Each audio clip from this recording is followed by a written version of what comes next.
We're going to be starting off with the absolute basics of Mekanism. This is going to be very beginner friendly and digestible.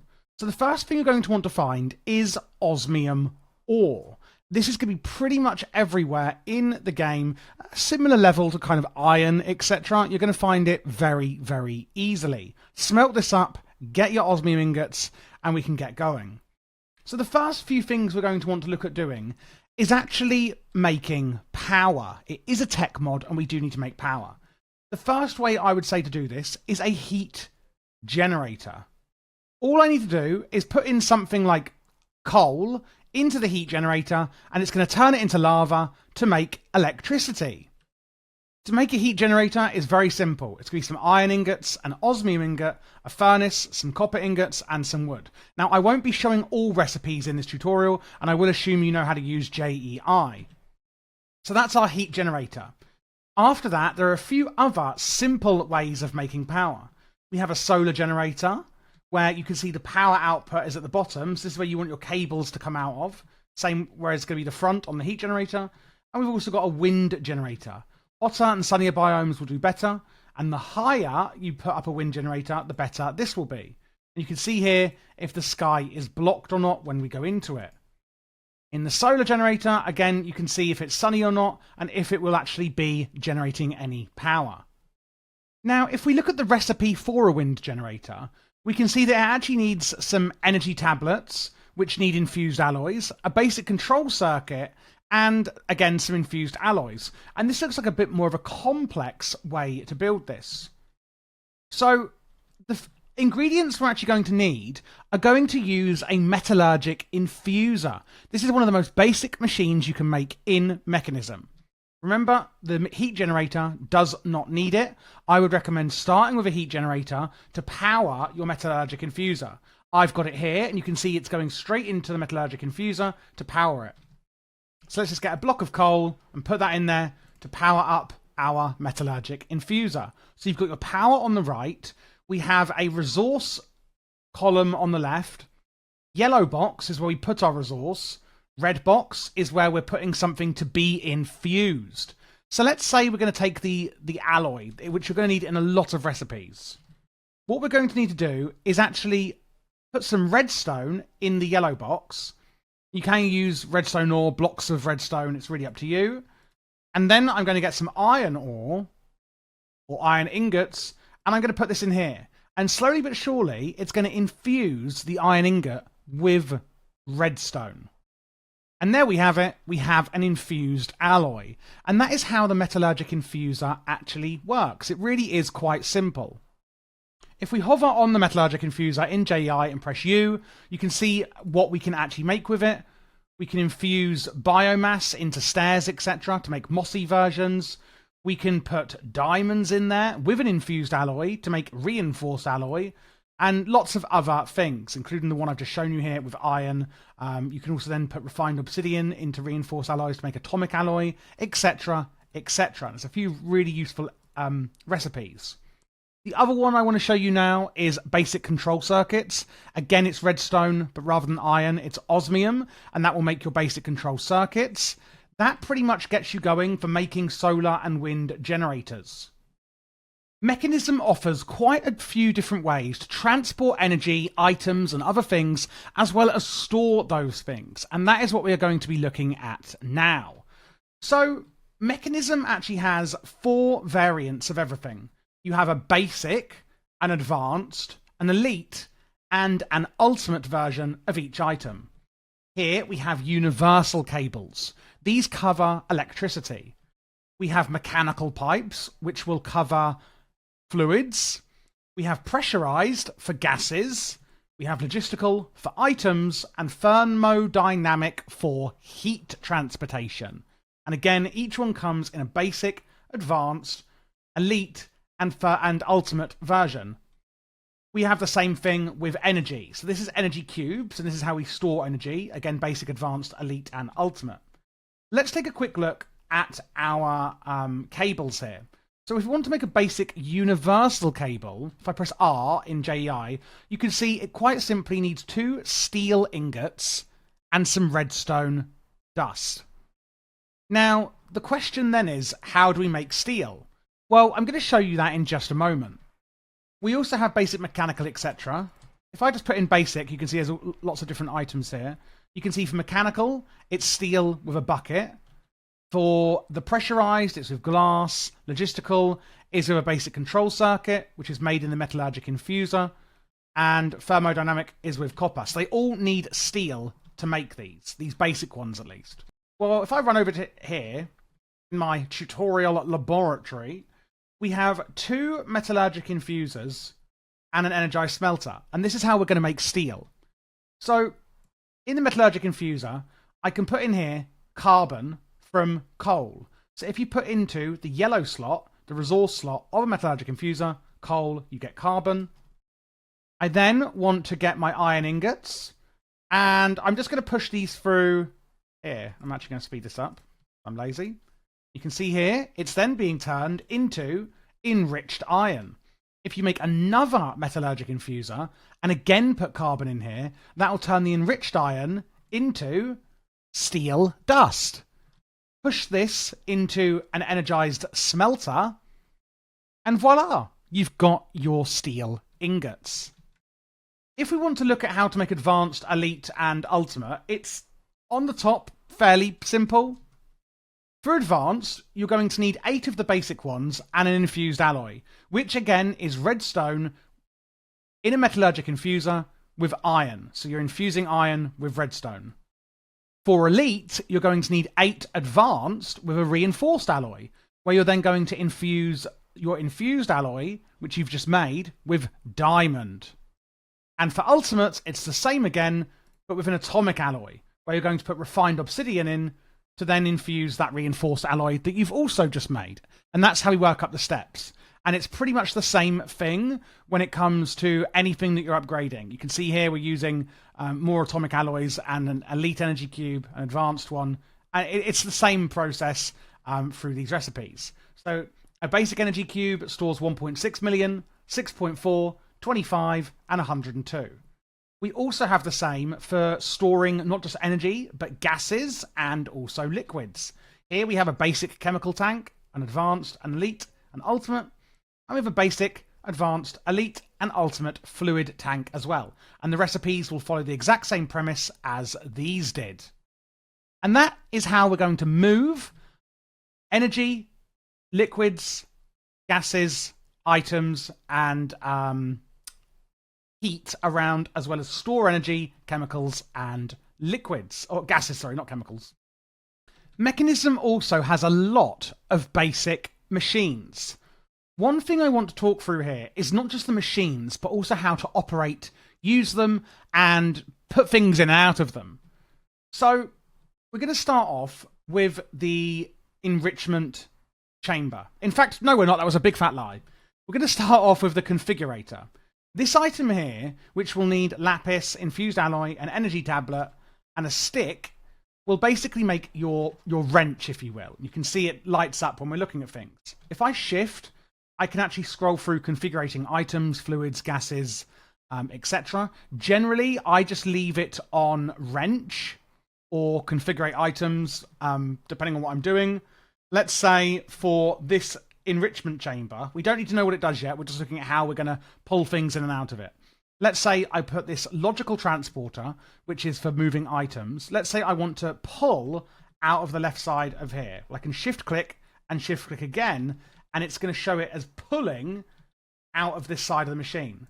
I can then close it off completely, attach it, push. So it's pushing into here or pulling out. I can also go into the machine. You can see I've got quite a few little options here. Side config, where we can say, do we want to automatically eject things out of it? And what are we doing in the top, left, bottom, right, etc. So you can see here, the back is where I'm saying energy is coming in. The left is currently input. I can change it to output, input and output, energy, etc., or nothing. And this is where we're changing what we are doing on each side. We can also clear it to nothing. So let's say I want things to go in on the left and things to go out on the right. I would configure it like this. I can also go into security, where it's private, trusted, or public. And I can also go to upgrades. And when you see in here upgrades, you can actually see which upgrades are supported. So not every machine can use every upgrade. So the ones that are highlighted are the upgrades we can use in this machine. Speed, energy, muffling, and that's it. So let's have a look at those. So if we go into the machine, let's put some sunflowers in here, and you can see it's very, very slow. And I think, well, I'm not doing with all this rubbish. So I'm going to put in some speed upgrades. I can put them in one at a time, like this, or I can put in multiple. And you can only have up to 8 in each machine. Now, you can see here the effect is 10 times. However, it's going to use a lot more energy when I do this. So I can also put in some energy upgrades. I can put in some like this, or, oh, no, not throw them like that. Or, again, I can, if I know what I'm doing, I can shift-click them in. Oh, it's already done all 8. And you can shift-click from here as well, and this will like put them in like this. Because I'm in creative, it's not going down. But if you see, it says in the top left, 0 FE out of 8 KFE. Now it's 80. So you can see that they are going in there. The muffling one literally will just silence the machine. I've got it muted for the purpose of the tutorial, so you can't hear it, so it doesn't matter. But that is how you upgrade your machines. And you can see here, we've made 64 yellow dye, and it's really quite quick. And that is how you input and output out of machines. So what machines do we have? Well, we have, of course, the enrichment chamber, where you can see we can enrich things. And if you go to JEI and press U on an item, and then go to enrichment chamber, you can see all of the different recipes that you can enrich with the enrichment chamber. Things like beetroot or poppies into red dye, and there's loads and loads of uses for this. We then have the crusher, and this is basically going to crush things into other things. The recipes for all of these are fairly simple, by the way, only needing, basic control circuits, only needing the metallurgic infuser. That's the only machine they need, where you can extract redstone into osmium and things like that. So if we look at the crusher, you can see it can crush ingots into dust, plant matter into biofuel and things like that. We have the combiner. This will simply put like raw iron into iron ore, sweet berries into glow berries, redstone dust into ores, and things like that. That also has a multitude of different uses. We have the energized smelter, which is basically just an upgraded version of the smelter. Especially as you can put speed upgrades in here, it can get quite quick at smelting. Then we have the precision sawmill, where you can make pressure plates and God knows what else into planks. An oak boat with chest can go into an oak boat and chest. It's a way of deconstructing items, basically. Then we have a pump. This is a bit more interesting at this point. At the back, let's just get in there. This is where the power goes in. And if I put water under here, this is actually going to pump the water. Let's actually power it with a creative thingy-mabob. And if I get a mechanical pipe and put it on top, you can see it is pumping that water. And these do a very efficient job of it. And you can also upgrade these with a filter upgrade to get heavy water instead of regular water. And it does have energy and speed. And these are really good for pumping water. We then have the resistive heater. What you can do here is provide it with power and it will heat something up. So again, I'm just going to completely ruin this. You can see here it's now turned on and the temperature is getting to, whatever. If I put 100, it's going to use 100 FE a tick. If I put 500, it's going to use that much, getting it hotter and hotter. So if you need to actually heat a machine, a resistive heater is the way to do it. And we also then have a fuel wood heater where I can put in things like spruce wood, and that will, instead of using power, heat up the machine, with thermodynamic cables from natural resources rather than electricity. And those are the most basic machines that you will need in the Mekanism mod. Mekanism does actually offer, with the Mekanism Generators mod, some really unique ways of making early game power. Now, we're going to look at 2 things here specifically, and that is the gas burning generator and also the bio generator. So, let's have a look at what the hell is going on here first with the gas burning generator. So, with the gas burning generator, We can see it's fairly easy to craft, only needing some infused alloys with the metallurgic infuser, an electric core, which again doesn't really need that much, it's just some dusts and infused alloys, and some steel casings. What we can do here is we can pump in gases and it will burn them to generate power. And in this instance, we're using the electrolytic separator to feed it with hydrogen. So we're pumping water with an electric pump here. Energy going in, water coming out the top, going into the front of the electrolytic separator. And this is going to pump in water and it's going to separate them into hydrogen and oxygen. What you can see here is that the oxygen is full. So we're not getting any hydrogen. So what do we do about this? Well, this button here, we can say dump excess. So it will dump all the excess oxygen. We can do the same on hydrogen so that none of it gets clogged up. Now you can see that this pressurized tube is full of hydrogen. You can see this one's blue because it's full of oxygen. Hydrogen always comes out of the left of the machine and oxygen always comes out of the right-hand side of the machine. So we're putting into the gas burning generator hydrogen, as you can see here, and it's at a burn rate of 2 millibuckets per tick, and this is generating energy. Because I am using such a OTT cable, it looks like it's empty, but it's not. It's just that the cables can hold so much energy. And this is going to burn through the hydrogen to make our energy. And that, quite simply, is how you use a gas burning generator. You can also use more advanced gases like lithium, and I will link in the description a complete video tutorial on how to use lithium. Sorry, not lithium, completely wrong. Ethylene. I meant to say ethylene. In the description, there is a complete ethylene tutorial, which is a much better gas. Hydrogen is a lot simpler. Ethylene is a bit more complex, but it will burn a lot more and make more energy. You can still do it early game at this point, but like I said, there's a separate tutorial in the description for that. What we also have is the crusher and a bio generator. The crusher, we can put organic matter in, and it will crush them into biofuel like this. We can then say output on the right with a logistical transporter, pushing it into our bio generator.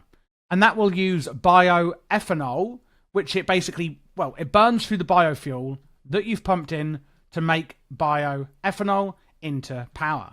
And this little green hole on the front is where your energy will come out of. And you can actually see on the back, it's got the ethanol in there, which I think is really quite wholesome.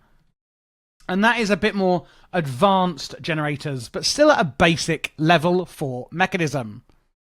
We are today going to be talking around factories, robots and digital miners, how to refine obsidian, thermal evaporation towers, portals, charge pads, jetpacks, atomic disassemblers, quantum entangloporters, and pressurized reaction chambers, along with doubling, tripling, and quadrupling our ores. If you are new to Mekanism, I would recommend watching my beginner guide. I'll link that in the description for you. And this does technically follow on from that. So the first thing we're going to be looking at is factories. In my beginner guide, we spoke about all of the basic machines, but did you know you can actually upgrade these into factories? We have a basic smelting factory, an advanced, an elite, and an ultimate. And the same goes for every other machine pretty much that you see here. The ones you can upgrade are the enrichment chamber, the crusher, the osmium compressor, the combiner, the purification chamber, the chemical injection chamber, the metallurgic infuser, and the precision sawmill. What we can then do here is, you may already know that we can put in some ore into an energized smelter and it will smelt it. In the basic smelting factory, we can actually put in, and with the auto sort on and off, it will actually split them out into 3 slots, meaning we're getting triple the output. And we can still put in energy and speed upgrades. The elite is then 5 slots. Sorry, the advanced is 5 slots. The elite is 7, and ultimate is a whopping great big 9 slots. So how do we upgrade these machines? Well, there's 2 ways we can do it. We can actually upgrade the machine itself, or we can use these installers. Let's have a look at these first. So we have the basic, the advanced, the elite, and the ultimate installer. The basic tier installer simply uses basic control circuits by infusing redstone and osmium in a metallurgic infuser. The advanced then uses advanced versions, which is infused alloy with basic control circuits. The elite then use reinforced versions, which is used by adding diamond into your infused alloys. And the ultimate, which is where it gets a tiny bit more complex, will need refined obsidian. Using refined obsidian into your reinforced alloys to make atomic alloys, and the same for the ultimate control circuit. And that is how you make the 4 installers. Another way you can do it is by just upgrading the machine. So using an energized smelter in the middle, we can then just use basic control circuits. With the basic, we can then turn it into an advanced using the same resources. Same with the elite and same with the ultimate. But again, it poses the question, how do we get refined obsidian to actually infuse our atomic alloys? Well, way over here, you can see we have this very simple setup. To make the refined obsidian, we're simply going to get an enrichment chamber and put in obsidian. And it's actually going to technically crush it into obsidian dust in the enrichment chamber. I'm pulling it out using a logistical transporter into a metallurgic infuser, where we're going to infuse it with diamond. If you try putting in diamonds here and it doesn't work, that is because you need to use diamond dust. That will, using the diamond and your obsidian dust, turn it into refined obsidian dust. And if you would like, you can then use an osmium compressor to compress that into refined obsidian ingots. What we can do here in the osmium compressor is simply put in osmium ingots, which will put the osmium in here, and we can make our refined obsidian dust into ingots. So they can't just be smelted from dust, they do need osmium going in. And that is how we make the resources needed to actually make our ultimate versions, and that goes for the same, whether it's pipes, cables, etc, etc. So now that we've actually made refined obsidian and looked at the factories, what else can we do with this new ingot? Well, it actually has some really, really useful use cases. One of them is Robit. Another is refined obsidian chestplate, which is actually quite good armor for mid-game. We can use teleporters, obsidian tools, things like the chemical crystallizer, which there's a few machines like that we're going to be talking through at some point in this video. Atomic disassemblers, quantum entangloporters, and again, other machines like chemical washers. I first want to talk through the Chargepad and then Robit. To make the Chargepad, it's really quite simple. You see some steel, some pressure plates, and an energy tablet. And this is going to need to be powered from the bottom here. So this is where you put your power in. And what you can do is place anything on here that needs charging, like weapons, armor, etc, etc. One really useful thing you can do, though, is Robit. Robit, again, just needs some basic resources, including refined obsidian, of course. And he's a really, really cute companion. So what can he actually do for us? Well, he can act as a crafting grid, a furnace, an anvil, a chest, or just simply a best friend. And he is immune to fire, including the flamethrower. Once you've crafted him and he's on your inventory, you're just going to right-click him on a charge pad, and that is basically his base of operations. And you do obviously want to make sure that the charge pad has power, so that Robit can actually, be charged up. Now, when you look at him, as I'm hovering over it, top left of the video, you can see he's only got half a heart of health. When he's charging up like this, he doesn't have health per se, but he has more so actual energy. And he is actually going to follow you around. So if I'm walking around my base doing bits and bobs, I can say, oh, there's Robit. So basically, you've always got like a crafting grid wherever you are. You can go back to the Robit homepage. We're looking at these options on the right, where you can say, do you want him to follow you or not? Do you want him to drop and pick things up or not? Because he does have an inventory. Crafting grid, of course. Robit smelting. And Robit repair. So he does work as an anvil. You can also say to him to teleport back home, which will take him back to the charge pad. You can rename him, or even change his appearance out of all of these choices. If I ask him to teleport back home, you can see he instantly teleports back. Now, if he does get stuck and lost in the wild, he will automatically teleport back to his charge pad. However, if the charge pad is broken, then he will be dropped on the ground, and you will need to make sure you pick him up, or he could despawn. But again, if he actually gets lost out here, he will teleport back as long as the charge pad is available. This machine in front of us is the digital miner.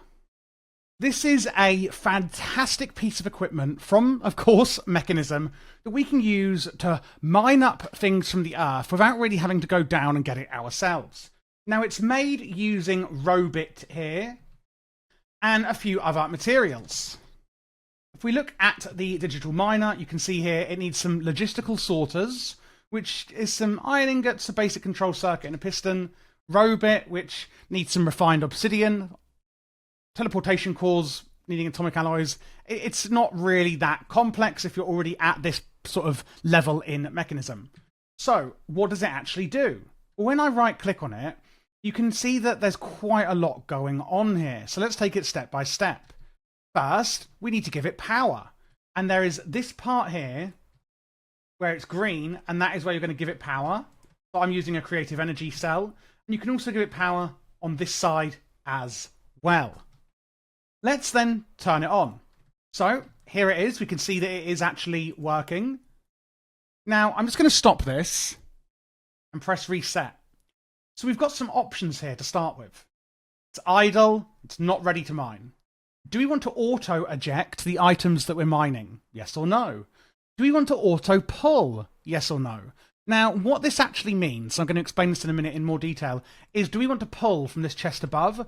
There is an option within the digital miner to replace the blocks that we're mining. So do we want to leave holes everywhere, or would we like to replace them, for instance, with cobblestone? And it's saying, should I automatically pull those replacement blocks from the container? And there's an orange hole in the middle under this chest, and this is where it's going to pull blocks from. So yes or no. And do we want to use Silk Touch? Yes or no. There's also upgrades. We can use a stone generator upgrade where it generates stone or cobble as needed. We can also use an anchor upgrade to keep the machine's chunk loaded because we could be mining, who knows where. And then there's a speed and energy upgrade as you get in a lot of other machines. There is also a security, so you can say, is it trusted, public or private? And there's a visuals on and off. This will basically show you beneath the ground like a blue kind of like glass where it's going to mine. I leave these off generally. So then how are we going to actually tell it what to mine? Well, we're going to go into the config here. And you can see it basically works on filters, and these are pretty intuitive. What I can do is say new filter. I can say a mod ID, so I can say Mekanism and save. And the mod ID is going to mine anything from Mekanism. You can see it's cycling through all the different items from Mekanism that it can mine. Or we can add an item stack. Let's say I only want to mine osmium. I can say, okay, please mine for me osmium ore and save that filter. And it does also have a priority, with higher being the higher priority. I'm just going to go back into this filter and show you what this is here. Do we want to replace? Yes or no? If we turn on yes, what am I going to replace it with? For this instance, it's going to be stone. So I'm saying, please mine osmium ore and replace it with stone. Again, it's going to get this from the top, and we can say auto pull to automatically pull out from the chest. Now, in this mod pack that I'm playing, you can see that Mekanism is actually replacing all of my ores. So if I know that there's no machinery underneath me or in the area that I'm mining, let's say it's just out in the middle of nowhere, what I can do is I can just say mod ID filter, Mekanism, and it's actually going to mine up all of the ores in Mekanism, which are tin and copper, etc. Obviously, if you're using a different mod to, consolidate all of your ores, then you can use a mod ID filter for that. Or you can individually put in the exact ores or items that you would like. It really can mine anything, or nearly anything. I can also turn this filter off. Let's say for some reason, I'm like, right now, I don't want to use this mod. I only want to use this. You can turn the filters on and off without having to delete them. Next question is, where is it going to mine? Well, this is the radius around the miner, 10, 15, etc., and the minimum and maximum eye level. So I'm mining from 0 to 60. Do we want to turn on inverse mode? This means it's going to mine everything apart from the items in our filter. I don't want to do that right now. And also, should inverse mode require replacement? Because we can't add in the replacement into the filter, because obviously in inverse mode it's actually mining everything outside of the filter, we need to select the replacement blocks for the inverse mode specifically, which is here. So it's saying, do I want to replace everything outside of the filter with this, which is here, again, stone. And that is how you configure your digital miner. So let's say that we're not on inverse mode, we're using this radius, and we are looking to mine up everything with the Mekanism filter. I can then press start. Now you can see here that in the inventory, it is mining up some ores here. And you can see, oh, it's taken my teleporter. Oh my god, let's stop that.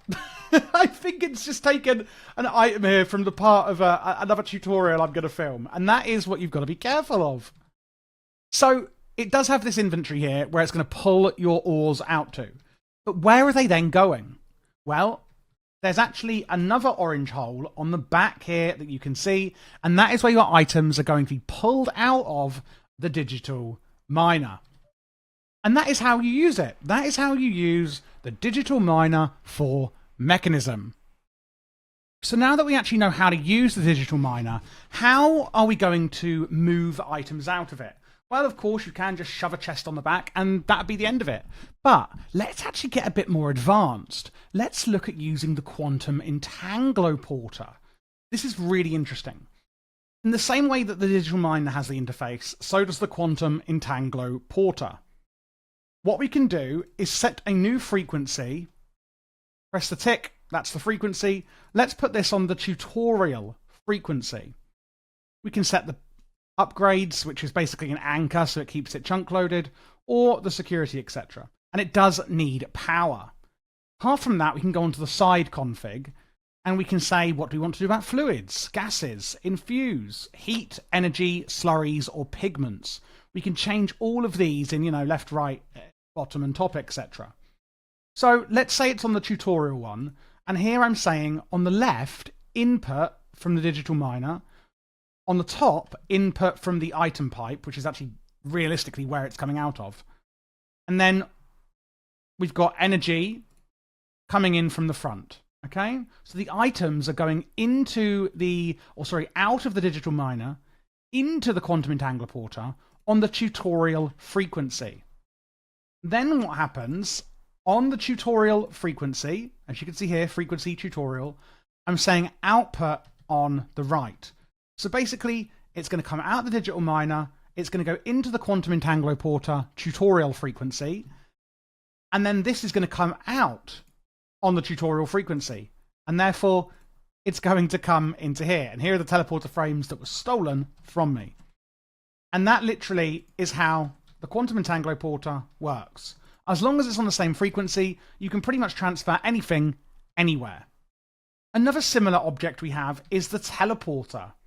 These are really easy to make, where you put one teleporter block on the bottom, and then just surround it like this, like a nether portal, with teleporter frames. You right-click, give it power. I'm giving power underneath. Give the teleporter power. Again, this is on the tutorial frequency, not the same as the quantum Entangloporter. This is specifically for your teleporters. And I can say it's public. And then you can also change the color. So grey, light blue, lime, etc. And that is of that frequency. Simply step through. And I've come out here. And again, if I switch the color, you can see it changes the color of that frequency. You can change the frequencies. What you could do is have one main one at your base, and then you could have like 10 different portals around the world, and every time you want to change it, you basically will just change the one you want to go to. That does mean, however, you're going to need to come back through that same portal to get back. Obviously, if you don't want to come back through a different portal, this one back at base would be on a different frequency. Hopefully that makes sense. So it depends how you want to set it up.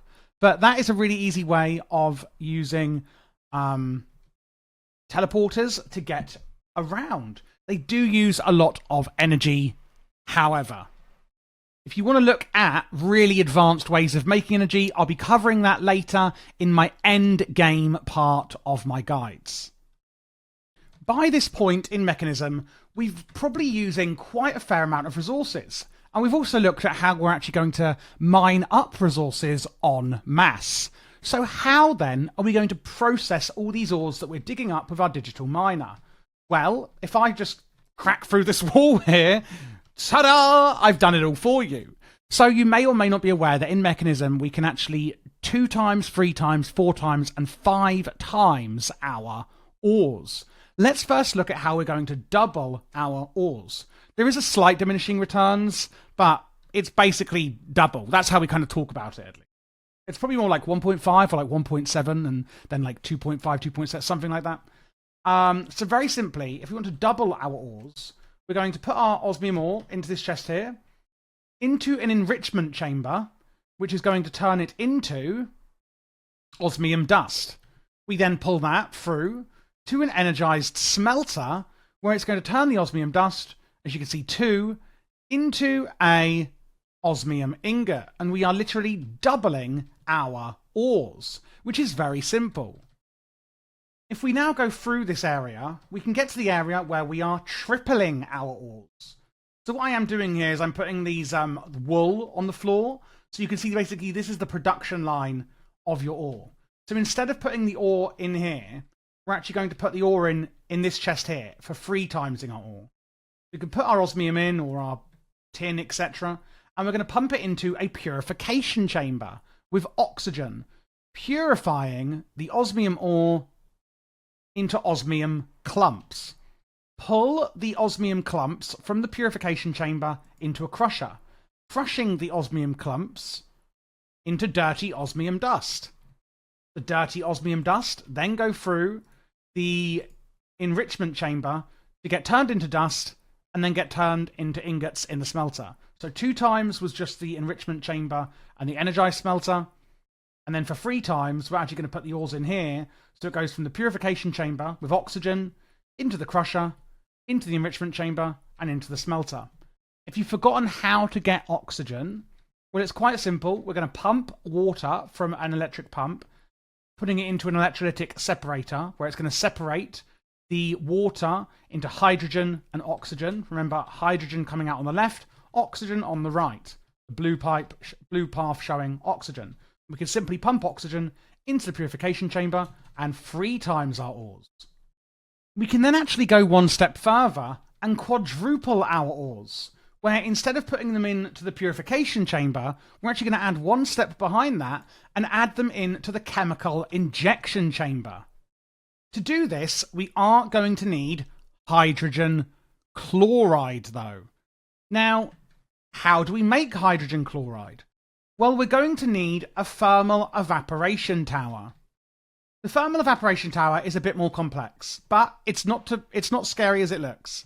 Basically, we're going to make these blocks, thermal evaporation blocks, 4 times 4, and you can make them, I believe, up to 17 high. And it's hollow in the inside apart from the bottom. You can also leave the top corners off. So I'm doing it at like a height of 1, 2, 3, 4. You want to put a controller somewhere on it so that you can access the interface. And you also want to put a few valves on, like here, a thermal evaporation valve. Now, this is going to use heat and water to make brine. So if I click inside, you can see water and heat is making brine. What I'm doing to make the heat is using a resistive heater. You can let it do it on its own in a hot biome and it'll be fine. But I like to use the resistive heater. So you power it at the front. You put in how much energy you want to use. Let's say 300 a tick. And it's going to heat it up more and more. And out the top, we can use a thermodynamic conductor into a valve to pump in the heat. You can also use a mechanism pump to pump in the water. Simply then, we're going to use another valve to pump out the brine. What that's going to go into is another electrolytic separator. Just like how we did in the ×3 part, except in this part, we're going to be pumping in the brine rather than water, and that's going to make sodium and chlorine. We want to dump the excess sodium, because we literally don't care, and the chlorine we're going to pump out of the right-hand side. We're going to pump that chlorine into a chemical infuser. Now, remember our hydrogen from when we were tripling our ores? Well, don't dump it. Actually pump it out and put this into the left-hand side of your chemical infuser, where the chlorine goes into the right-hand side. So chlorine and the hydrogen goes into the chemical infuser, and out of the front is hydrogen chloride. And that's what goes into the chemical injection chamber to 4 times our ores. Just to go through that again, just to make sure you fully understand what's happening. 4x4 thermal evaporation tank, needing a controller and some valves. Use the resistive heater, pumping in energy, pumping out heat into a valve. Pump out water into another valve. Voila, it turns it into brine. Pump that out of another valve into an electrolytic separator, dumping the sodium, taking the chlorine out of the right-hand side into a chemical infuser, taking hydrogen out of another electrolytic separator into the left-hand side. That makes hydrogen chloride. Pump it out the front into your chemical injection chamber. Ores go into the chemical injection chamber and then get pushed into the purification chamber, the crusher, the enrichment chamber, and then the smelter, and we 4 times our ores. The only other thing is to, of course, pump in oxygen to the purification chamber at this point. And there you go. You 4 times your ores. I do want to mention one other thing. We can actually make this even better. We can add advanced solar generators that I think we went through very early on in this video, or it might have been in the beginner guide part. We can put these on. Oh my god, I'm stuck. We can put these onto the corners here, and this will basically just make it even better. It's going to actually make it just a bit more efficient and make more brine, more efficiently on these corners. And these are just advanced solar generators from the Mekanism Generators add-on mod. So jumping straight into the end game parts of Mekanism now then, we are starting off with HDPE pellets and plates. So what the hell is this contraption that I've built here? I know it looks really big and obtuse, but I've actually just separated stuff a lot so that it's easier for you to see what's going on. You can obviously condense this a lot more.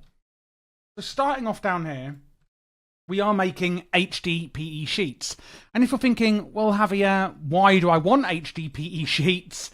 Do you know what? I couldn't tell you. No, in all seriousness, they're used for things with our mech suits, which you can see here. And they're also used for things like SPS casings, which is a huge situation we'll be doing. The modification station. And very specifically for this guide, the solar neutron activator. You basically have to go through all of this to get one sheet, to get just one for the solar neutron activator. And that really is the main kind of the gateway into advanced Mekanism. So, we'll obviously have our HDPE sheets here. So how do we make it? Well, we're going to start off down here by crushing up goods, bio-organic goods. Let's take melon. I always like to use melons in these tutorials. So we're going to crush melon and send that into a pressurized reaction chamber. And I do believe this is a new machine that I haven't shown you yet in these beginner or advanced tutorials. It's a bit like the electrolytic separator in that it's taking 2 things and then doing something else. But what it's actually doing is it's basically using water and hydrogen, in this example, with the biofuel, and it's turning it into substrate. We're then sending that substrate down here into another pressurized reaction chamber where the substrate is getting turned into HDPE pellets, and the pellets are getting enriched into sheets. So, we're crushing up biomass from melon slices, and it's going into, or biofuel, into the PRC. We need water and hydrogen in the PRC. So, over here, I'm pumping out water into an electrolytic separator and pumping out hydrogen and oxygen. The hydrogen going into our PRC, and the water is also going in to our PRC. So very simply, water, hydrogen, and our biofuel from the crusher going into substrate. What we actually want to do in the middle then, so we're sending the substrate straight down to the other PRC. But in the middle, and as a byproduct, this pressurized reaction chamber is actually going to be making something else. It does say empty here, but that's because it's all getting sucked out in this pressurized tube. And that is ethylene. You can see here that the ethylene keeps going up, and that's every time I make a piece of substrate. So as a byproduct, we make ethylene. And what we actually need to do is make a rotary condensator, where we pass through the ethylene into liquid ethylene. We're condensating it. And you can swap this so that it does the opposite. But here we want to make ethylene into liquid ethylene. We're then taking out the liquid ethylene and we're putting this into another pressurized reaction chamber. And we're going to put the substrate in here with oxygen. So the the electrolytic separator with the hydrogen and oxygen. The oxygen is going into our second PRC. Hydrogen is going into our first one. Again, melon slices into biofuel, into a PRC with hydrogen and water. Turns into substrate, and a byproduct is ethylene. We turn the ethylene in the rotary condensator into liquid ethylene, which goes into another PRC with the substrate from the prior one, with the oxygen from our separator. That turns the substrate into HDPE pellets, which we're then going to send into an enrichment chamber, which will turn into HDPE sheets. And that is how we make the HDPE sheets. At this point in the game, we are going to be using a lot of resources, and I think it's a good idea to now talk about how to 5 times our ores. Now, if you are not aware of how to 2 times your ores, and you're not watching in the complete version of this video, then this is in my advanced and beginner guides to Mekanism in the playlist linked. If you're watching this in the complete version, then of course you've probably just watched it. So, how do we 5 times our ores? Well, moving on from when we 4 timesed it using hydrogen chloride with the thermal evaporation chamber, we're actually going to taking our hydrogen chloride out and sending it somewhere else as well. So it's already going into our chemical injection chamber. As a reminder, to 4 times our ores, we're putting our ores into a chemical injection chamber, then it's going through the purification chamber, then the crusher, then the enrichment chamber, and then the energized smelter. To then 5 times our ores, we're going to then add a chemical crystallizer, a chemical washer, and a chemical dissolution chamber, where the ores go in at the end here. You can see here, with sulfuric acid, we're making our iron ore into an iron ore slurry, and it's a dirty iron ore slurry. We then use water to wash that dirty slurry and send it into a crystallizer, where the crystallizer will then make the clean slurry into solid ores. And then that's where it comes through to 4 timesing the ore. So, the main question is going to be, how do we make sulfuric acid? Don't forget, in the chemical washer we add in water, but that's pretty simple. How do we make sulfuric acid? Well, with the hydrogen chloride that we made when we're 4 timesing our ores, we're going to put that into a chemical injection chamber. We're then going to put into that chemical injection chamber gunpowder. And that, with the hydrogen chloride, is going to turn into sulfur. And the sulfur dust that is made from that gunpowder and hydrogen chloride is then going to turn into sulfur dioxide. So we're pumping hydrogen chloride, which we made here, and if you can either skip back through to my advanced guide, or I do actually have in my Mekanism tutorial playlist a separate 5 times and 4 times ore tutorials, and you can watch them one after the other if you like for this part. So chemical injection chamber with hydrogen chloride and gunpowder turns it into sulfur, and then sulfur dioxide. Send this out into a chemical infuser. So the sulfur dioxide that we've just made and the oxygen that we're going to pump in from an electrolytic separator, or maybe you've got oxygen stored up somewhere else, maybe you're going to import it with a quantum Entangloporter, etc. We're going to put in our sulfur dioxide and our oxygen, and that's going to make sulfur trioxide. Then we're going to put that sulfur trioxide with water vapor into a chemical infuser, and that will make your sulfuric acid. How do we get water vapor? Well, you're simply going to put through a rotary condensator water, just like how we condensated earlier. This time we're doing the opposite. We're deconcentrating. So we're taking the kind of liquid, if you will, out of water and turning it into water vapor. We're turning liquid into a gas. So put water through a rotary condensator into the chemical infuser with your sulfur trioxide, and it will make the sulfuric acid. You then put into your chemical dissolution chamber to make your ores. Going that through one more time, just so you understand it, because it is complex. Chemical injection chamber with hydrogen chloride and gunpowder. Using an item, pushing it through as an item will make sulfur. That will make sulfur dioxide, which is obviously a gas. Pump that into a chemical infuser with oxygen to make sulfur trioxide. Again, pumping that out as a gas into a chemical infuser with water vapor will make your sulfuric acid. And voila, you are 5 times in your ores through this simple ore process. And again, this red line shows you just where the ores are traveling down. Once you start getting into the end game of Mekanism, you probably want to start looking at making fission reactors like this. But, however, how do we fuel them? Well, I give you here Fissile Fuel.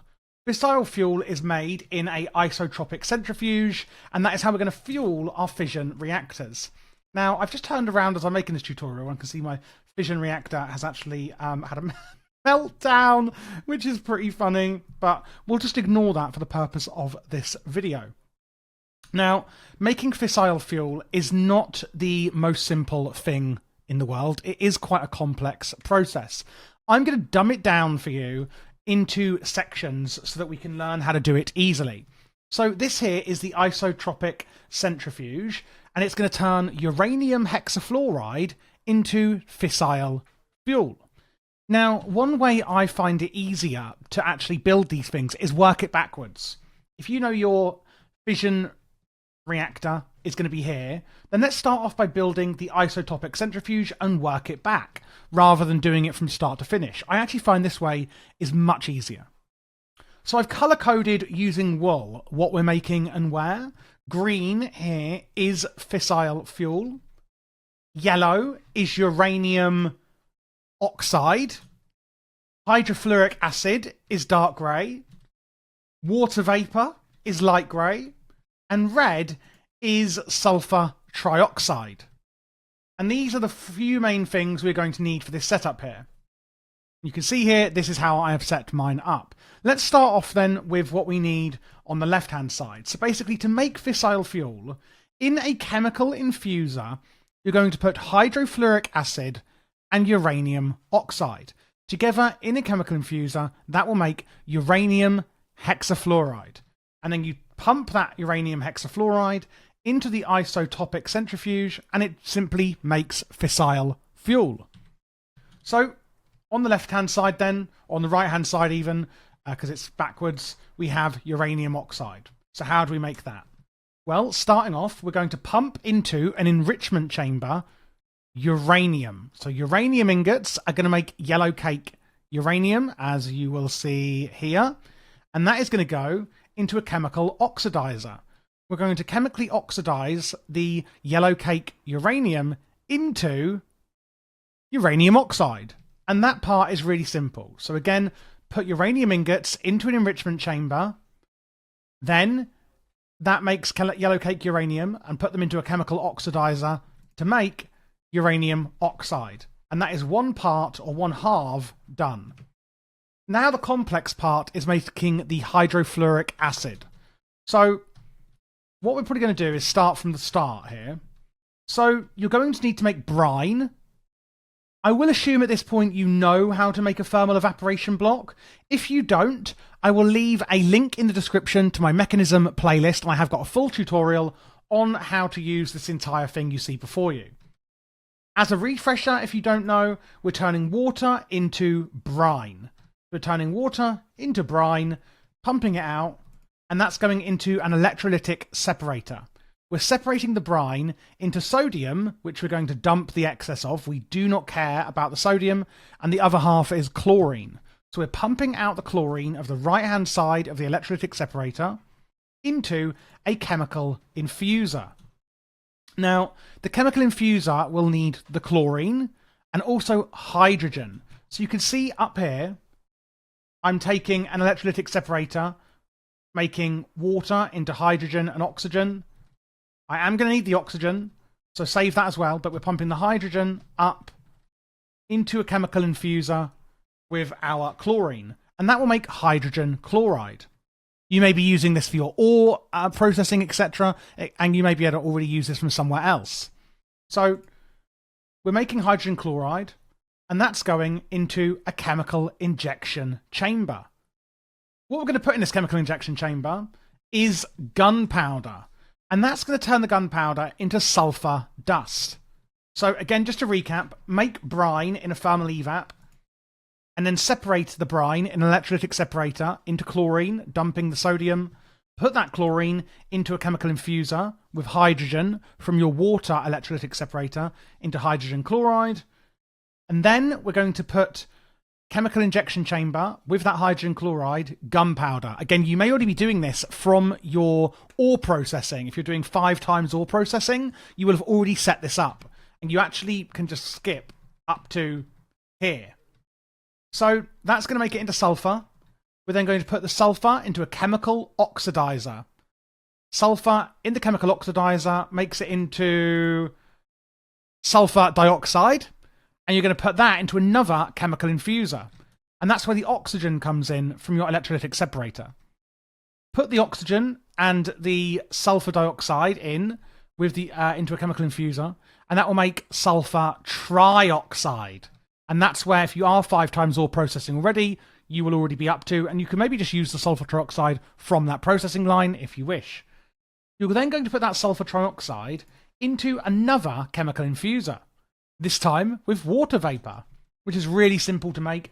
Pump out water into a rotary condensator to make water vapor, and then put it into the chemical infuser. So the sulfur trioxide goes in with water vapor to make sulfuric acid. Pump that sulfuric acid into a chemical dissolution chamber, and you're going to do that with fluorite blocks.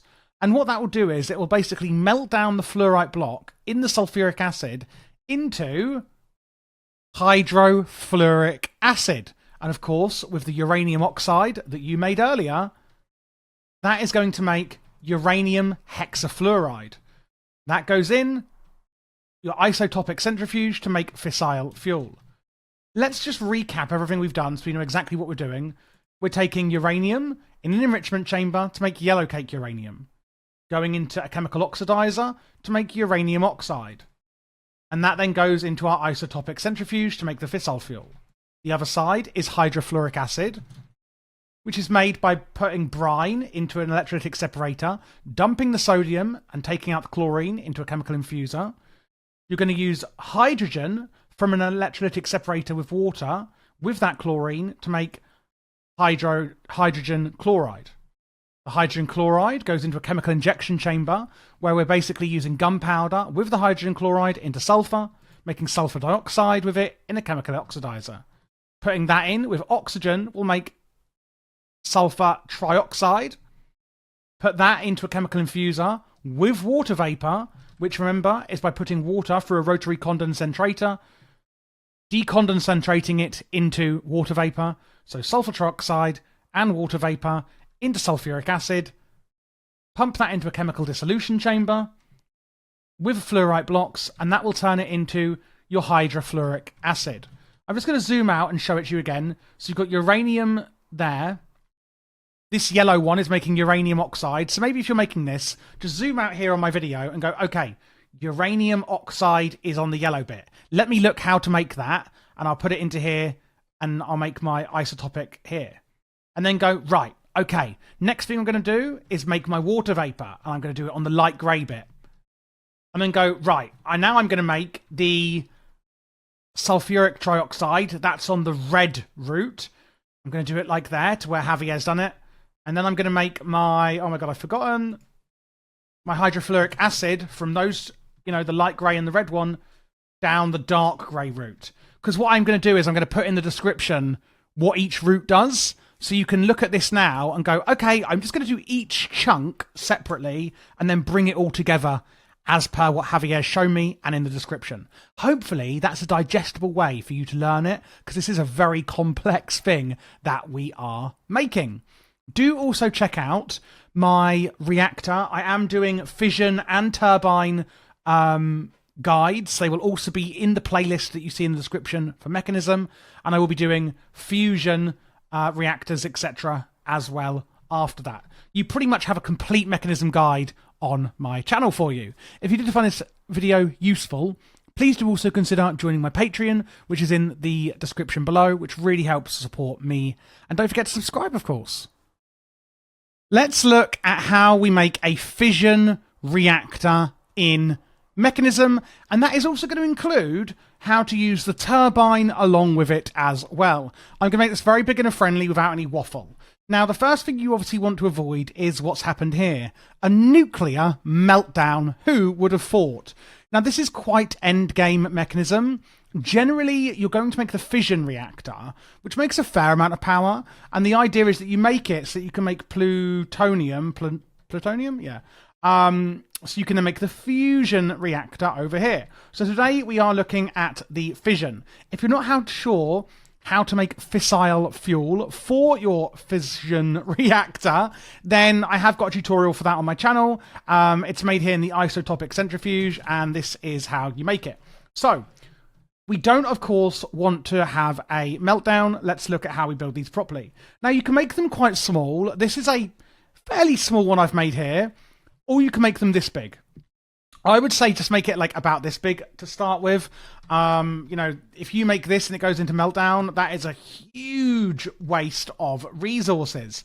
But let's actually take this one as an example. So you can make a big grid of it using fission reactor casing. The entire bottom row, let's just break in here because this is literally just for this video. As you can see, the whole bottom row is going to be made of fission reactor casings. You can then fill it out with reactor glass or just fission reactor casing.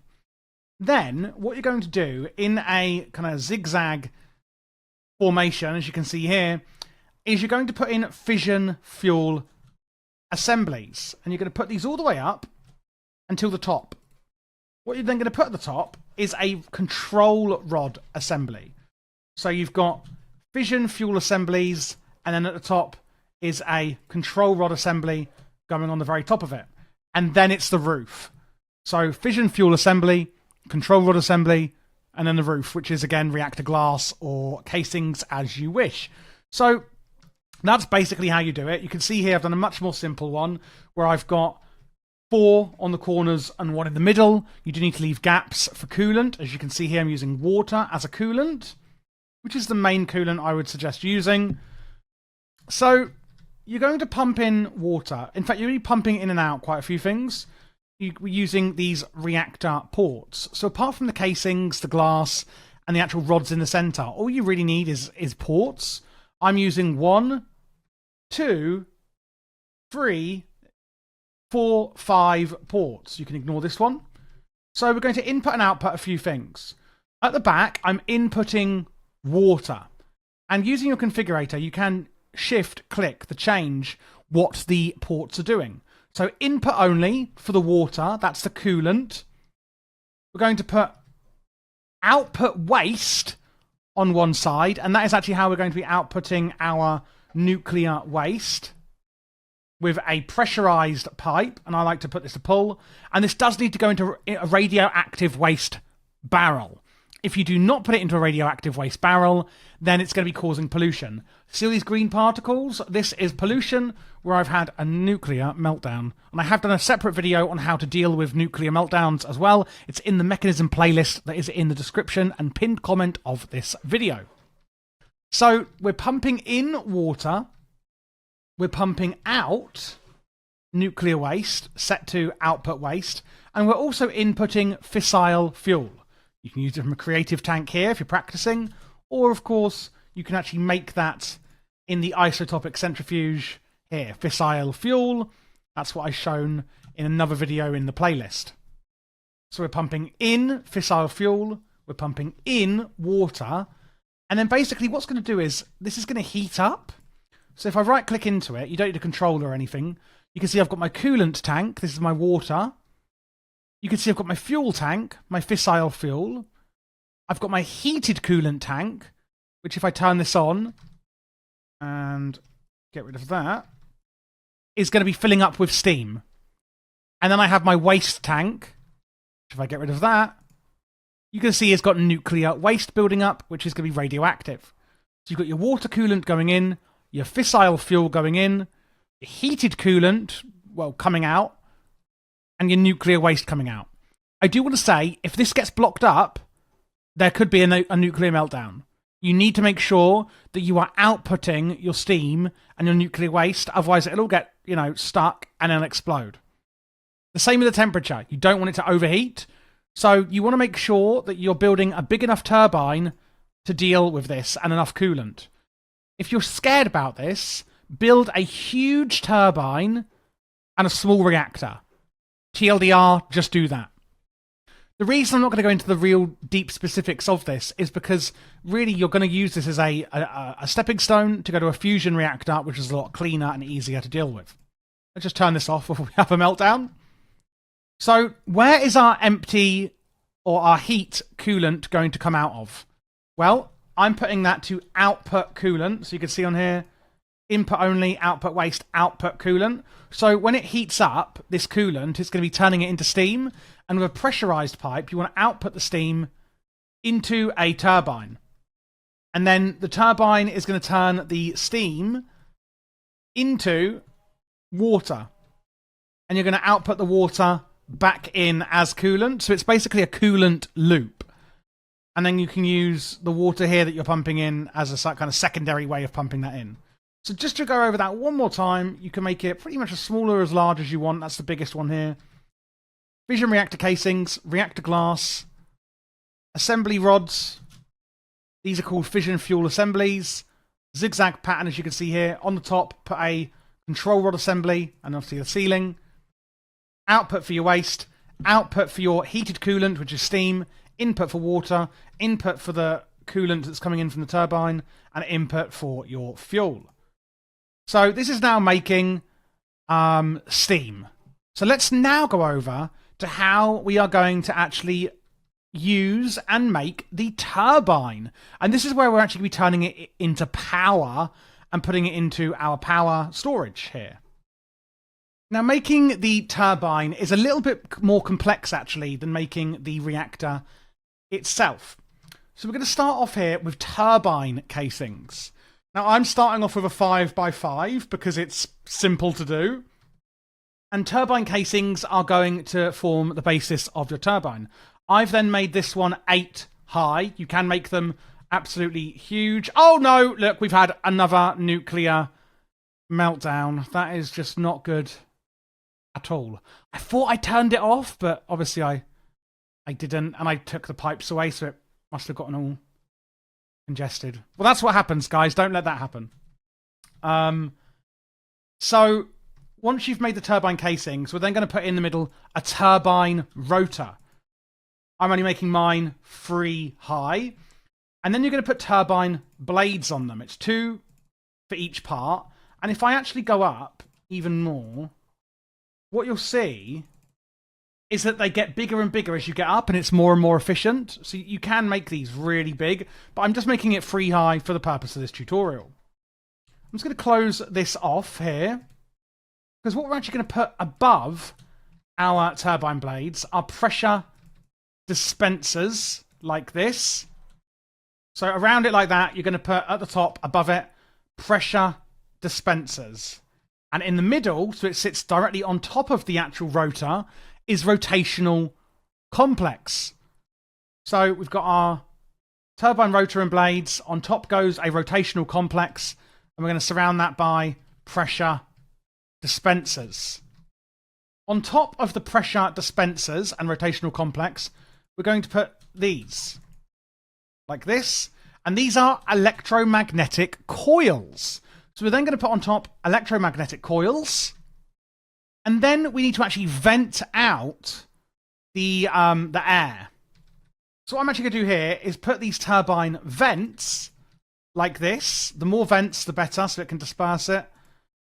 And you can also use these as the output as well here for your water.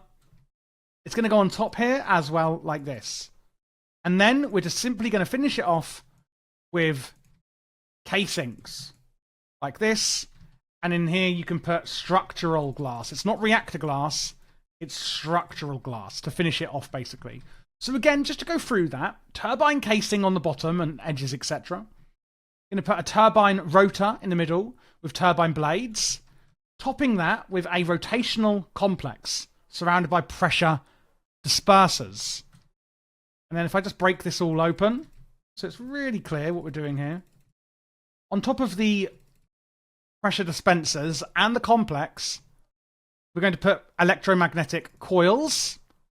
And then around that and on top of it, we can put turbine vents. And this is where we're venting out our water and simply cover it all up with more turbine casings. It's a bit complex, but it's not too bad once you know what you're doing. And it's basically going to look like this, and we can fill it in with structural glass, etc. Now, of course, we have some inputs and outputs to take care of. So we have turbine valve here, and we're going to input the heated coolant from our fission reactor into the turbine valve. And then we're going to have another turbine valve with universal cables, and this is going to output the energy.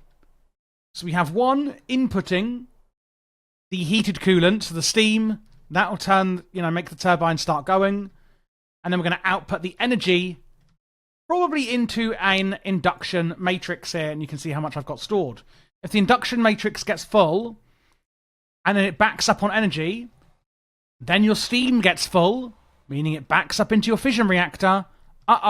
It will melt down. And that is one of the key things you need to be careful of, because if one thing backs up, it leads to a kind of chain reaction to a meltdown. So you don't want to let things back up. If you don't know how to make an induction matrix, of course, I will be showing you in other tutorials, etc. And that is basically how you make your fission reactor and turbine. This is the induction matrix. It is the end game way that you're going to store all of your energy that you've been generating in Mekanism. So let's have a look at how it works. First up, you can just right-click anywhere on it, and you can charge your armor, whether that's your mech suit or otherwise. You can look at the matrix statistics, and you can look at some other statistics here as well. You can also charge things in and out in the item slot here. So armor is here, items to be charged are here. Let's say I wanted to charge my configurator, for example. So we have, it looks like it's empty, but it's actually not. And that is because this thing can store a gargantuan amount of energy. If I put a creative energy cube in here and pump in an alternate universal cable, you can see how much it is inputting is 4 gigajoules. And I believe it's tetrajoules is what it's out of at the moment. So how do we first... Oh, I've broken it. How do we first actually make the induction matrix? Well, it can be this big, where you pretty much only have one little bit in the middle, sort of like this. Or it can be this size, or it can be as gargantuan, I think, the same size as this fission reactor. I think it's like 17 by 17. The size that you can get max is insanity. And all you really need is some induction casing, which is made with steel ingots and energy tablets. It's really quite cheap. Induction ports, which are, of course, for inputting and outputting your energy. And then inside, and structural glass. That's what I'm using here. Inside, you can fill it up. It doesn't have to have gaps. I could fill up all of this space inside with induction cells and providers. So if we actually have a look at the induction items here, you can see for the providers, I've got basic, advanced, elite, and ultimate, and the same with the cells. So what the providers do is they are actually saying, how much can you input and output of this matrix? Imagine it as the voltage that they can input and output. And if we shift N, an advanced complex of coolant systems, conductors, and transformers capable of expanding the energized induction matrix's maximum rate of energy transfer. So if I only have a basic provider in here, then the output rate I have is 256 kilojoules. If I use a advanced, it's 2.0 million kilojoules, 16 and 131. So if I change this out for an ultimate one, now you can see that the amount I'm transferring in is a lot higher than it was before, because I have actually upped the maximum input and output of the matrix. The same goes for the cells, and these are actually how much can I store in my matrix. So same again, if I just put a basic induction cell in here, you can see it can only hold 8 gigajoules, and it's going to fill up really, really quickly. This can have 8, advanced is 64, elite is 512, and then ultimate is 4 tetrajoules, or whatever the hell it is. Now, if you can't afford the really expensive ones, I could put loads of these basic ones in here, like this. And now you can see it's going up a lot slower because it's a much bigger capacity. But let's say, oh, okay, well, I filled it up with mostly cells, but actually, do you know what? I want to double how much we can input or output, or maybe triple our input and output. You can literally mix and match whatever you want in here. I could add in some advanced as well, upping the capacity, close it back up. And you can see the capacity has gone up, and we're also adding how much we can actually input and output. So you really can mix and match how much or what you put in here. Is it mostly cells? Is it mostly providers? You know, how much do I want to store, etc. And as I said, these can be absolutely gargantuan like this if you want. So how do we make these items? Well, it's pretty much lithium dust, which is made from lithium, which is from decondensating lithium. Sorry, in a chemical oxidizer, you get gaslit lithium, make it into lithium dust.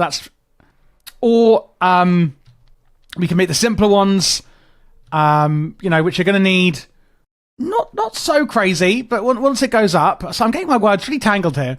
Once we go up, it isn't as crazy. Once you've got the lithium dust, it's really just energy tablets, 4 of the prior one and some advanced cubes, but then you need 4 of them again to go up to the next one and the next one. So it is quite expensive. I would look at a way of auto-crafting these if you can.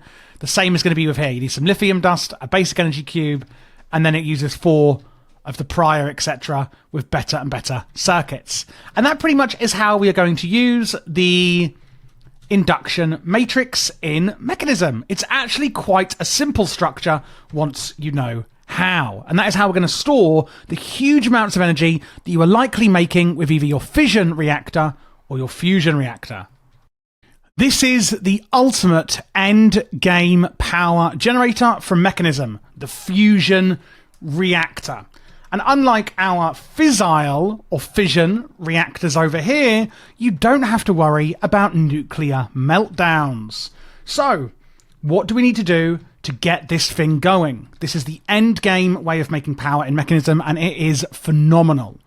So to actually build the reactor, which is built, as you can see here, in a star shape, you are going to first need something else. If we look at the recipe for the fusion reactor frame, we can see it needs atomic alloys, steel casing, and polonium pellets. Now, polonium is quite simple to make, sort of. You do need to make a fission reactor first to actually get the nuclear polonium. So polonium is actually made from your nuclear waste out of your fission reactor, and you're going to pump it in to a solar neutron activator. You're going to be wanting to wear your hazmat or use radioactive waste barrels. You've got to be careful. There's a lot of radioactiveness going on. Nuclear waste from your fission reactor goes into the solar neutron activator, and that will make polonium.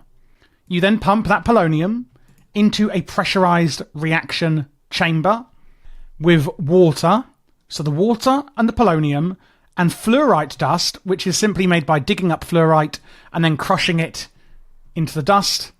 that will make polonium. So it's actually quite a simple process once you've made your fission reactor. It doesn't take a lot. Then it will also make spent nuclear waste, which you can just shove out into nuclear barrels. And that's it. You've made your polonium pellets. You can use these for a few things, but notably, we're going to be using them for making our fusion reactor frames. And that basically is where they gate making a fusion reactor. So as you can see, it's in a star shape. You'll be using the frame as a kind of star shape. So 1, 2, 3, 4, 5 times 5 with a 3 by 3 in the middle. So let's just make it ourselves here. 1, 2, 3, 4, 5 like this. And then you can simply fill in the corners. So the bottom looks like that. And then you can either use casing or glass here, making a cross shape like that on each end. I like to use glass because I like to see inside the reactor. And then filling in these corners here, we're going to use reactor frames. So just these corners down here, and it'll be the same up here on top of the glass, or maybe you've used frames as well. And then you can put one on top as well. Oh, I think I may have missed one. Oops, like there. And then all you need to do is fill in the top like this. And ta-da, you've made the reactor. Oh, sorry, and here. I was like, this doesn't look right. You want to put them here as well. There we go. That looks better. So then basically just surrounding all the glass with it. It's quite simple. Now you are going to have to put some ports on here.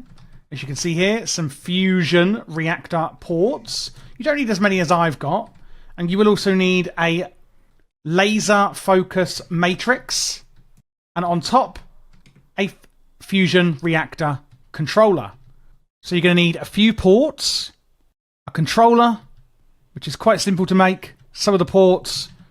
And to get it powered up, you are going to need to put on a laser focus matrix on one side as well. So I'm going to put my laser focus matrix. I'm going to put a port here, maybe a port here, and a port here. The two ports are for introducing two different types of fuel into the reactor, and here is for outputting our energy. And then on top goes the controller. Oh my god, why am I so bad at this? There we go. Ta-da! And you'll know it's been made because little red specks will come up like that, so you know you've done it correctly. And you can access the GUI or GUI via the controller. So in here, you're going to put a holoarm. I never know how to spell them. A holoarm like this. That is going to go into the reactor. And this is actually going to help with jump starting it. As you can see, I've set up this whole laser system. And what we're going to do is eventually fire a huge laser into the laser matrix with a holoarm inside. And that's going to be catalyze the ignition of the fusion reactor. To make a holoarm, you're going to use the metallurgic infuser with some carbon, so coal, and just 4 gold dust. You can see it's got insufficient fuel, and you're going to fill it up with DT fuel. So how the hell do we make DT fuel, and what is it? Well, it's going to need tritium and deuterium. Let's first look at, is it deuterium? Yes, let's first look at deuterium. We're going to pump heavy water into an electrolytic separator. By this point, you're probably very used to using an electrolytic separator with water, but maybe not so heavy water. To make heavy water, simply go into your electric pump and just put in a filter upgrade. It's as simple as that. That's going to pump in heavy water. That'll turn it into oxygen and deuterium. You can dump the excess oxygen if you like. And we're going to pump out the deuterium, one, into our reactor. And the same here with the tritium. But also, you're going to need to make some for your holoarm. And that is going to be made in a chemical infuser. So get your deuterium and your tritium, which I'll show you how to make in a minute, in a chemical infuser, and it will make DT fuel. Now, it's up to you. You could make a whole setup for DT fuel, but I wouldn't really recommend it. I would recommend just making a chemical infuser quickly and bucketing in deuterium and tritium just to fill up your holoarm, like for one time. Generally, you're going to be using tritium and deuterium separately into your reactor. You can pump DT fuel straight into the reactor, but it's a bit more advanced. So I wouldn't worry about making a whole setup for this. I would just make each one individually. Making a quick chemical infuser, bish bash bosh, put this in, put the hollow arm in here, and fill it up. Because you're only going to need that hollow arm once to ignite the reactor. I'm hoping that makes sense. To make the tritium, we're going to use the thermal evaporation tower, turning water into brine. Again, you should know how to use this by now, if you're at this point in the game. But we're going to make another one, turning brine into lithium, or liquid lithium. Then, we're going to put that liquid lithium, we're going to rotary condensetrate it into lithium, and simply pump that into a solar neutron activator, and it will make you tritium. So it is fairly straightforward on how to actually make tritium as well. You've probably already made lithium, again, if you're this far along, and therefore we could just solar neutron activate it into tritium. I'm pumping in tritium and deuterium into 2 separate ports of my reactor, and I've made my DT fuel and I've got my hollow arm ready for reaction. The next part then is how we're going to ignite the reactor. And we're using laser amplifiers. So what you want to do is line it up with your laser focus matrix. And don't go through here. I am in creative, but as you can see, it's very dangerous. Now, you're going to need, I think it's, let me just check for you. You're going to need 1 gigajoule of energy in your laser amplifier to kickstart this. You can see I've got 5 gigajoules in here. You can basically let this keep running. Now, the reason I'm using multiple laser amplifiers is because, can you see how this laser, this laser, this laser, and this laser are all going into this one? That laser, if you look in there, you can see the red face of it. So the laser is actually coming out, and it's being pushed into this laser. And then it's been pushed into that laser. So you can see it's all being pushed into here, basically. That one is going into that one, that one is going into that one, that one is going into that one. And that'll make it a lot quicker to get this front one, you know, pumped up, ready for action. So we're using just lasers. They're powered at the back, and they will, you know, face whichever way. So make sure the red bit is facing the front, so these can go into each other. And you can kind of do it from all sides. I could do it from beneath if I wanted as well, if I really wanted to. Or maybe you've already got a kilojoule or a gigajoule even of energy saved up, maybe in an induction matrix or elsewhere, and you can just pump that straight into your laser, ready for reaction. You don't have to set this huge setup if you don't want to. Now, once you've got a gigajoule in here, you can then fire the laser into your matrix with the hollow arm ready to go. One thing to note, if you're thinking, my laser is constantly firing and Javier, yours isn't, that's because I've put my redstone detection to normal. So you kind of want to flip the redstone detection so that it won't go. It's redstone activated, basically. So that when we're ready to do it, we can go, you know, whatever, and fire up the reactor. And when you see this inside, you know that it is going. And can you see on the top left of the screen, humongous amounts of energy are being created with this. When we go in here, we can see how hot it's getting and how much energy we're getting in. We can see the fuel. So this is the injection rate, which is 2. I can set this to 10. I can set this to 1. Or, oh shit, 2 even. And you can see the reactor has turned off. That is because the minimum injection rate is 2. If I then accidentally stop the injection of fuel into my reactor, or I run out of fuel injecting it, it will turn off. If it turns off, you will need to get a new hollow arm and put that in there. And you will need to refill up your laser amplifier to 1 gigajoule. So do be careful of running out of fuel or accidentally doing what I just done, which for the purpose of this tutorial, I'm going to say was on purpose, which is your injection rate. Now, the higher the injection rate, the more fuel it's going to use. So do be careful again with that. You need to make sure you can pump in quite a lot. The injection rate is actually going to be made of... in fact, here we go. You can see if it's air-cooled or water-cooled, what you're getting out of it. Injection rate here, injection temperature, plasma temp, etc. Now, you can pump water in to actually water-cool it rather than air-cool it. However, you need an insane amount of turbines to do this.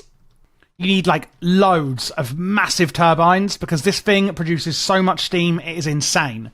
However, if you can make a huge turbine setup, that means you're producing more power alongside your fusion reactor, but it's generally not needed. Another thing you can do is actually, rather than pumping in deuterium and tritium separately, you can make it into DT fuel before, so again in the chemical infuser, and pump DT fuel straight in to the reactor. However, if you do this, then you need to make sure that you are pumping it in constantly and very quickly, as it's going to use a bucket per tick of DT fuel. Whereas if you pump in deuterium and tritium, it's going to make it itself in here. So you need to pump in DT fuel very quickly if you do wish to use DT fuel directly. However, it will make absolutely gargantuan amounts of energy if you can do that. And that is how you are going to make and use the reactor, the fusion reactor in Mekanism. Once you have polonium in Mekanism, you can do one of my favourite things ever, and that is QIO Drives. This is basically like in applied energistics, apart from it's so much simpler and so much more user-friendly, but it's still amazing. And honestly, I wish more people knew about this because it is just amazing. The first thing you're going to want to make is a QIO drive array. If you're playing in vanilla Mekanism, you can see here, all you really need is polonium and a teleportation core. It's probably the polonium holding you back. So once you've made your fission reactor, you pretty much are good to go with QIO.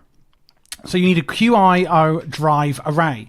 You can place it down, and it doesn't need powering, by the way. And this is basically the hard drive and the kind of the CPU, I guess, as well, of your array. So it's going to look like this. We can set a frequency. Let's set it as number 2. We can say tick. We can say, do we want it on the frequency number 2 or the subscribe frequency? Let's put it onto the subscribe frequency. We can also change the color. Can you see the other items around changing color when I do this? That's because they're all on the same frequency. And you can see here, items stored, 0 out of 0. Items types, 0 out of 0. So we're going to have to make some drives. Here you can make a QIO drive. It's quite simple to make. The hyperdense one is obviously more, and it needs 4 of the basic ones. Same with it's basically elite and then ultimate, with the ultimate one needing antimatter, which is something I'm going to look at later in this Mekanism complete guide. So let's start off with just the basic QIO to show you how this works.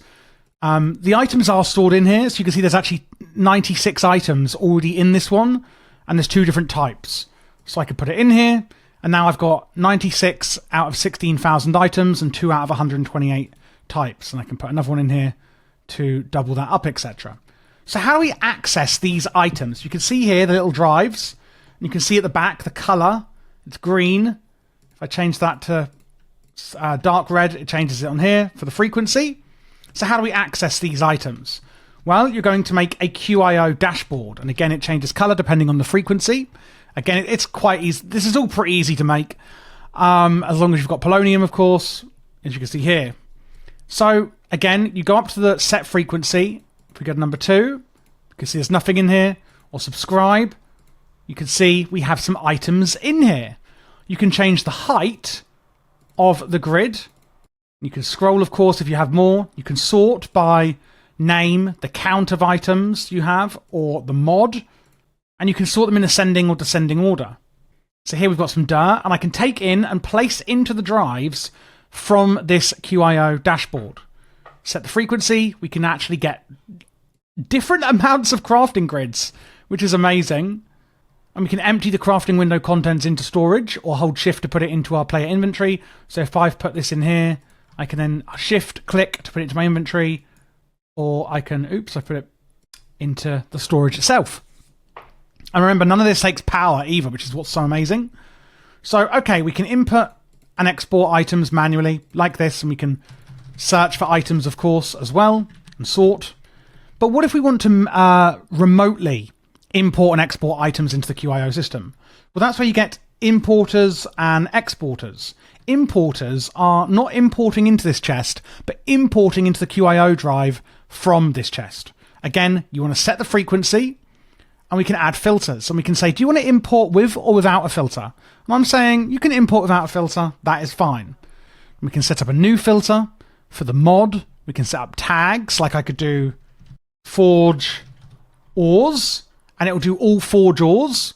And there's loads of different ways we can use tags like that. I would Google it because it's so in depth on Minecraft tags. Or we can say certain items, like I want to say only import ultimate thermodynamic conductors, save, and it's only going to import those. If I put a rotary condensator in here, it won't do anything. If I put the thermodynamic ons, they've gone, because I filtered it to only import into my QIO drive those. And if we look, you can see they're now in here. The opposite is obviously going to be the exporter, where we're exporting items from our QIO drives, and here I have already set up a filter where it's exporting into the chest rooted dirt. So if I put rooted dirt into here, you can see it's suddenly disappeared because it is being exported out of the QIO drive into this chest. And that is how you import and output, or export even, out of the system. What if, however, I want to access the portable... what if I want to access my drives remotely? Well, I can make the portable QIO dashboard instead. Using a dashboard and some other bits and bobs, mostly again polonium, I can make a portable QIO dashboard, and I can right-click, and you can see, oh, there's nothing in here. We'll set the frequency, set that. You can see it's now red because it's on that frequency, and I can now access everything from that drive on that frequency remotely. And it pretty much works the same as any other dashboard. And that is quite simply how you use the QIO system in Mekanism. It's actually really, really simple. I much prefer it to applied logistics for simple setups like this. And now we have finally reached the finale of Mekanism. I actually can't believe we're here. This has taken so much work to make this tutorial. It has been insane. So I hope you enjoy this, guys. We're going to look at how to make the what's it even called? The supercritical phase shifter to make antimatter. So you're going to start off by making a circle like this with reactor glass. So the 3 things you're going to need is SPS casing, needing polonium and plutonium. I don't think I went through plutonium. Basically, it's made the same way as polonium is, except you're using plutonium, which is nuclear waste in an isotopic centrifuge. It's very simple, or very similar. And you're going to need some SPS ports, which, again, fairly straightforward on how we make them at least. Very expensive. And some supercharged coils. Again, simple to make, but expensive. So the reactor glass, you're going to put in a 3x3 like this, with the middle missing. And then we're going to add 1, 2, 3, 1, 2, 3, 1, 2, 3, oops, and 1, 2, 3 on the outside like this. And we're going to add some casing on top of that, or at the end of that. So it kind of looks like this. Then you're going to do the same. So it's basically 3 times 5. So 1, 2, 3, 4, 5. It's basically like that. So 3 rows of 5, or 5 rows of 3, should I say. And then you're just going to add on the sides. So you can add on the sides like that. And do punch a hole in the middle again and put in some more ports. I mean, I shouldn't have told you to put in the middle bit, but my bad. So you're going to put in 4 more like that. And then on the top, do what you've done on the bottom and add some casings. So like that. And then on the top, you're basically then going to fill this in all the way across. So it's basically the same on the top as it is on the bottom. With more reactor glass and a port. So it kind of looks like that at this point. And then we're just going to fill it in. So 1 here, 1 here, 1 here, and 1 here. And then on the second level, it's 2. So against the glass corners. And then 3 in the kind of corners here on the sides of it. And then again on the top, the same as we've done on the bottom. You are going to have to go inside this, by the way, in a second. If I just whack out that one there. So, oh, I don't think I even told you to put ports in the middle. I didn't even tell you to put the one in the middle on the bottom. And then the supercharged coils go on these ports, basically, like this. I'm just going to fly out, because I'm in creative, of course. Put my last port on, and oh my goodness. Being so silly. And then reactor glass, it'll flash red. So you know it's done. And you can see inside, supercritical phase shifter, empty, and empty. Basically, what you're going to do is you're going to hook power into each one here. So hook power into each one like this. Once you do that, it's going to start running. Ta-da! The reason it had stopped running there is because it had gotten full of antimatter. So as soon as I start exporting it with a pressurized pipe, the antimatter, obviously it starts running again. It does take a huge amount of power, and you pump in polonium. So you're also going to want to put an input and output pipe. So you can see here, input, output. So these are the same ports as you use for energy. Output is where your antimatter is coming out of. And input will be polonium. And simply, it will just start automatically making antimatter. And that really is it for the supercritical phase shifter. What do we then do with all that antimatter? Well, in a chemical crystallizer, you can pump it in to make antimatter pellets, which are used for things like the supermassive QIO drive, like for the drive I showed you earlier. Some mech suit items, like the gravitational modulating unit, teleportation unit, and also the anti-protonic nucleosynthesizer. If you're thinking, what the hell is an anti-protonic nucleosynthesizer? Well, you put antimatter in, liquid, not the pellets. Although I think you can put pellets in as well. Can you? No. So you basically put in antimatter, and you can turn like skeleton skulls into wither skulls, you know, a flower pot into a nautilus shell, a chest into an ender chest, an egg into a dragon egg, leather into phantom membrane. It basically makes simple things into like a cooler variant, so obsidian into crying obsidian, you know, golden apple into enchanted golden apple, diamonds into emeralds, coal into diamonds, white beds into respawn anchors. You know, things like that. So it could do really, really crazy stuff. And that is pretty much what you use this behemoth machine for. The only other thing I haven't shown you in this tutorial is mech suits. Before we finish this up, it's pretty simple. You're going to get a modification station. It's fairly endgame. It needs polonium pellets. You make it, give it power. Power is at the back here. You're going to put this in, give it power. To make the mech suit items, again, it's just a bit of polonium and some netherite, so fairly expensive. But what you basically do is you put in the item you want here, so like the mecha suit helmet, and let's say we want to give it an energy upgrade. Well, you place the energy unit in, and then you can see here, energy unit 1 out of 8. I can click on it and remove it. You can see mech suit, it disappears, up here's nothing. I put it in, it shows you what units are in here. And of course, if I put in unit, there are quite a few different units you need.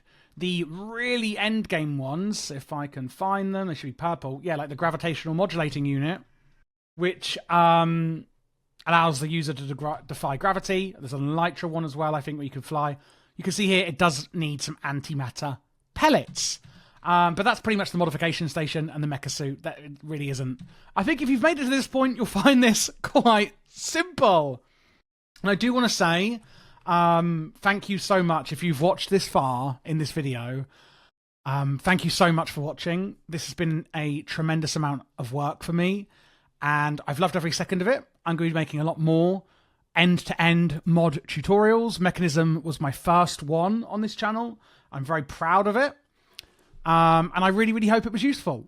If you would consider joining my Patreon, there's a link in the description. That really helps support the channel. No worries, of course. I just make these because I want to help people.